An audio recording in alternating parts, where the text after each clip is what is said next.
I think challenge a lot of people do, they take this, they try this, they leave, they try this, they leave. No, but I think try to work on something, try to be the expert in that area before I move into my next line of wanting to do something. I want to understand tomatoes, I want to teach people, I want people to come and learn from me. Yes. So, but giving up, people should not give up. Yeah. So I want to know, I think at the end of the day, it seems like a lot of Zimbabweans out there, they don't really focus on value addition.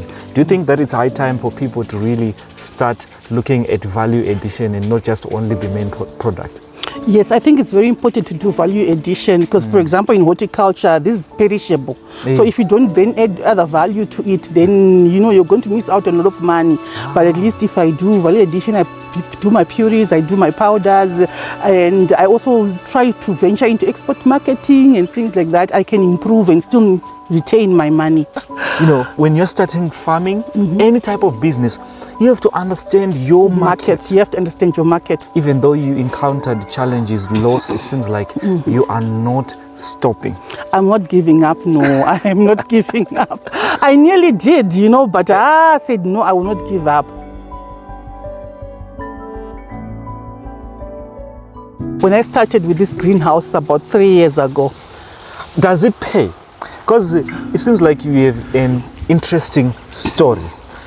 What are the things that you have achieved doing backyard farming, especially horticulture? As an individual, I've also managed to buy some assets. I've got a minivan outside. That's the thing. Which I'm using for my horticulture business. So it's not bad really, though of course we have market challenges and it takes a lot of discipline and saving, but it's not bad. So at the end of the day, you managed to buy a car doing horticulture. Yes, this is a greenhouse. Yeah. A shade net. Yeah. Yes. You don't have 2, 3 shade nets in a greenhouse. You only have one. I only have one. This one houses 1,200 plants. Wow. Yes, so it houses 1,000. This is one plant here. So I can harvest on a good year, if there are not many diseases, I can harvest for about 5 months more. Yes. So at the end of the day, it's not about quantity. It's not about big spaces. No, it's not about big spaces. It's about small spaces and following your spraying program and following your domain, because that's the missing link. A lot of people then try to use Uncle Google and then they try to do shortcuts and things like that. But I also have an agri-checks officer who helps me, who comes regularly to check on the crop and to then advise. So what makes one a great farmer? What are the qualities that you can really say, if one do this, they can actually make it in farming? I think it's about passion. Passion is the first thing, because if you don't have passion, if the market is dry, you just give up. But then you said, no, I am not going to give up. Some days are good, some days are bad. And then I think you also need to research more, read more on how you can improve your product. For me, that has been helping. From here, I've also seen that of late there was a lot of influx of tomato farmers, and the competition was very high. So now I want to see, how do I value add? So next time I'm going to make a small table, value addition. Exactly. Also, value addition in tomatoes, or? Yeah, in tomatoes, like I want to do powders, purees, and things like that. Okay. Yes. So in horticulture, not looking at tomatoes, what other things that I can do in horticulture that can really make me good money, I would say? I mean, there's tomatoes, Yeah.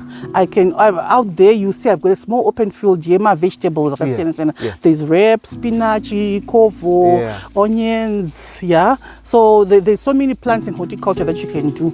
But then I can also add chickens now, if I want to. Because for me, like, if I look at how I'm trying to utilize my space, I only want to leave space where my car can travel through to park and where my children can run around. But everywhere I can afford to plant something, I want to utilize that place to plant something. I'm looking at tomatoes in general. Is there going to come a time that you shift from tomatoes to go to something else? Yes, so I have to do crop rotation. Okay. Yes. The last time I had watermelons here. Yes, for about 3 months I had watermelons, and then I planted, because the agronomist was saying it's very good to do crop rotation even in your greenhouse. So after I pull this plant down, maybe in about 2-3 months time, I'll plant something else. Wow. Meaning my tomatoes, I'll have to put them in a small open field out there. Yes. Uh-huh. So first you have to research, if I'm going to plant this crop, I have to make sure that the returns are good. Yes, I have to make sure that the returns are good. There's also a good market for it out there. Yeah. So let's talk about market in general. We are far away from Harare, the biggest city. Yes. How are you guys doing it in Chinhoyi? Is the market good? It is tough. It's not easy. Yeah. So if you are faint-hearted, you know what? I wake up at 4. Oh. Yes, I wake up at 4. I pick the tomatoes. We go to the main musika. Yes, and literally I sunga my dambiya. And at times nature sheds it out. Madamasi, baguette. Yes. That's how I do it. Wow. I did a clip on it, and I shared with some guys at 20. I'm your director here, but I'm having my Zambia. I'm sitting there and calling people to come and buy my produce. Wow. And then at about 7. I come back home to Bath to go to work. So that's one way I'm doing in terms of selling my produce. And then of late, about 2 months ago, there's a corner at 5, a corner I secured. Yeah. I just take a small gazebo that I have, a table, and then I sell my tomatoes after work at 5. Wait, so you wake up at 4? Yes. And then you go and sell your tomatoes? At Yes. the local big market? Yes, to book a space, because like I would want to position myself, Yes. to park my vehicle and position myself. Yes. And then the market opens around 6. And then I sell 6 to 7. Yeah. I'll be having like crates and buckets. Yes. And then at 7 o'clock I have to rush back to Bath so I can go to work. And then you go to work. After Yes. work, you 5. you guys, farmers do work hard. They work hard. Yeah, I know that a lot of you guys have watched success stories of farmers. But look at this. She's not the only farmer that I've interviewed that wakes up early at 4. Dairy farmers, they wake up early in the morning. Every farmer that I've met so Yes. far, they wake up early in the morning. They work 24/7. Yes. How are you And managing it? I've got a team that I work with. Yeah. So we wake up together, we prepare, because after, let's say they harvest, they have to polish the tomatoes. Yes. So I've got a team that I work with. At times we can go straight into the night polishing the tomatoes and packing them into crates in order of the sizes, because you see there are the different sizes. Some are very Yes. small, some are big, and for the different markets. And then at times I have also orders from people like from banks and other friends who already know the quality of tomato I produce. Like I know these days I'm giving to Eaten Leek and Chicken Inn as well. They also at times request crates. So like you pay your customers' needs, and then you also are doing in between lunch times at work. If there's a delivery, I send.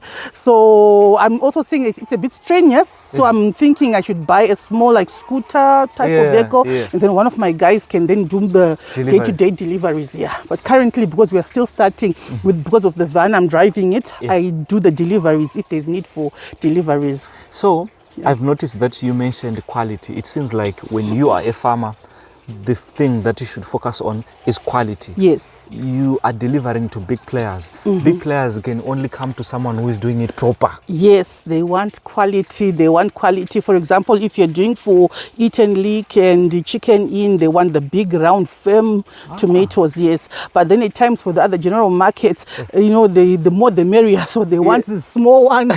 They can cook one a day. So it all depends. Yes. With the market. Also, you have to understand your market. You have to understand your market. You have to understand the different women. There are also other women who want to buy from you so that they can also resell. So if you sell to them the very big ones, they won't make money. So they'll opt for the small ones, and then they can pack also into my small 10 zig packs, and it also goes. It works well for them like that. I wish you guys are listening to this.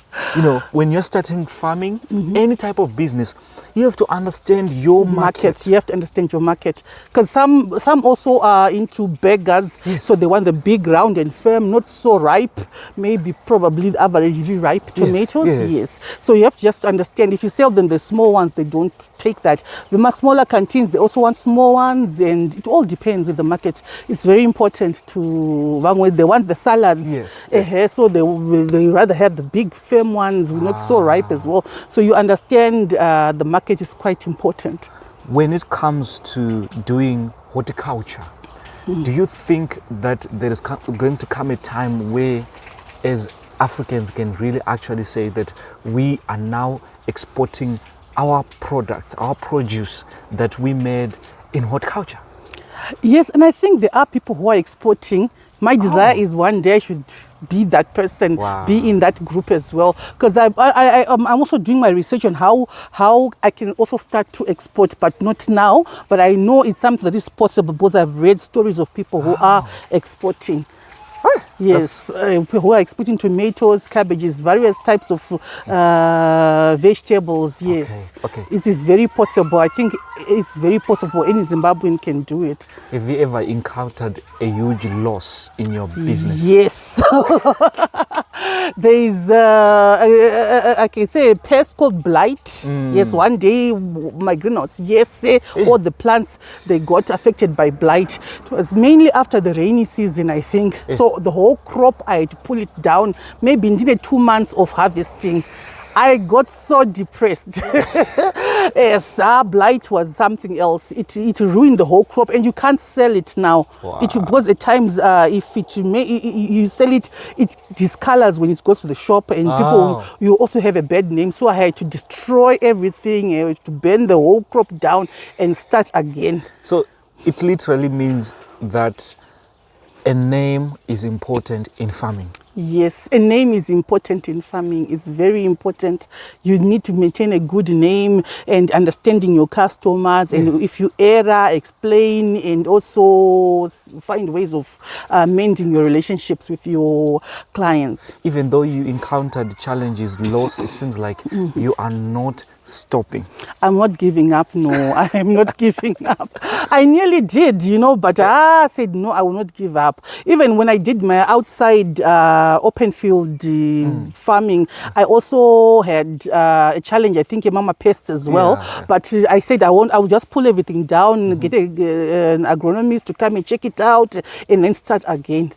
So giving up is not an option, Giving up is not an option. Yeah, it's not an option, sure. So learning from other people, especially those who know how to do it, agronomists, it's very important. It's very important to have someone who knows the work.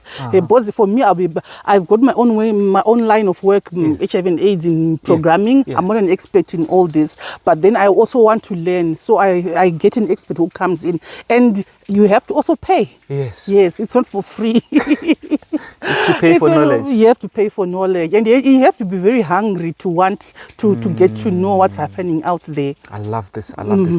What is, I would say, the type of tomatoes that you're farming here? This one is Trinity. Trinity. Yes, I did one. Once I did Candela. I also did Trinity. Trinity, I like it because it's got big fruits. For the markets, the various markets that were also coming to give me more money. So I put Trinity. When you hear the word farming, what comes to mind? Farming. I think of Madag. I think of the mud. I think of a place of peace, and communicating with nature. Do you think that we're going to reach a level where people are going to really understand and grasp the concept that farming pays? Yes, because I think people are actually grasping that. If I look at the setup of the markets now a lot of people are into tomatoes, a lot of people are into cabbages, a lot of people are into onions. People know that there's there's money in farming. Yes, so people have to take advantage of the small pieces of land that they have, or even the bigger farms that they have. Let people take advantage of that, and you properly utilize all land. Some people even do plant in buckets. In buckets? Yes, in Masaga, in big sacks. So you can do anything. For me, I was telling someone that I don't want to have flowers in my yard. I want to have plants. I want to plant something. If it's a big vase, why not to put strawberries inside there, so that it's things that also give me money as well as food for my family. That's amazing. Yes. So is it capital intensive when you are starting, and how much did you start with?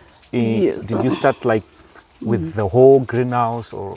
Yes, the first, it was capital intensive because like having the whole structure, yes, it was quite expensive, close to 3,000 to 2 point something thousand US dollars. And then the other secret is buy from reputable suppliers your seedlings. Yes, for me, my place of choice is Spinard. Okay. Yes, it has been so good. Buy from reputable suppliers, because some people, when they sell my seedlings, probably they use, in Shona we call mushinirwa. Yes. If they go into town, they get a good crop, they cut it and they dry the seeds and then they start to plant it. But it will come out not too good for me to reproduce. So you go to experts, people like Spinard, Hobaks, they are quite good, and my Makamba is also very good, and have proper seedlings, and then proper management, a proper spraying program. Because you need to, and you find the costs of those seedlings, they'll be a little bit expensive, but they are very good quality. You are guaranteed of a good produce. I know I once had my bell peppers, which I was also planting. I also pulled them down because they were now out. Very good quality, top range. And I know somebody was buying and also probably sharing with food lovers. They were quite good product. Wow. Yes. So have a good people who are giving you the proper seedlings. That's also, and the proper fertilizers as well. Yes. I buy most of my stuff from Seedco. Yes. Yes. So it's very important.